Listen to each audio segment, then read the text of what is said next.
Hey everybody, I wanted to talk a little bit more about what I talked about in the last video, a little bit on interviews being two-way conversations. So when you are being interviewed at a company, it's very, very important that you also be interviewing that hiring manager, that recruiter, that company to make sure that what they're saying is a good fit for you, because this is your life, right? This is your career, this is your next step, and you want to make sure that the place you land is actually going to be somewhere that's nice, that's collaborative, that communicates, and that treats their people well. This is very much a candidate's market, and so one of the things that I do when I'm interviewing candidates is make sure that they feel comfortable, welcome, and they're getting their questions answered.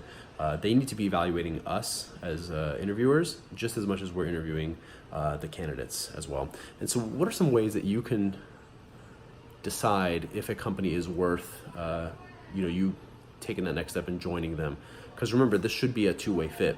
Some of the ways is how they're treating you throughout the candidate process. Did they come back to you on time? Are they respectful? On the converse, are they treating you like, oh, you must jump through these hoops to prove yourself to us? That's a big red flag. Remember, when you are in an interview, that's going to be the nicest both the candidate's going to be as well as the company's going to be. And so you want to make sure that when you're starting out that you already can get a sense for their corporate culture. When people are interviewing, are they happy? Did they come prepared?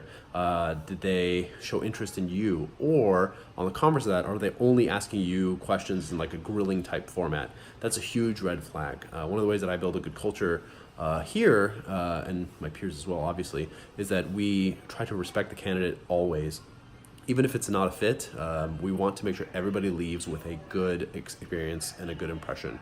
And so be taking a nice relaxed approach, having it be a conversation is one of the ways that I found has worked really well and puts candidates at ease. Now, candidates, on the other hand, make sure you come in, obviously be professional, but come with a smile, be happy, and see if that happiness and that joy to be at that job is reflected from that hiring manager, from those recruiters as well. That's going to be a big way to tell, how people are doing. Ask for a quick tour of the office. Take a look around. Are people talking to each other? Are people smiling? Does it look like they're happy to be there? These are major clues that you can use to clue in and see if that culture is going to be something that you're going to want to jump in as well. So remember, interviews are two-way, and you should be evaluating us as the interviewers just as much as we're interviewing you. If you have any other questions, please let them know in the comments. I'd be happy to make some more videos for you guys.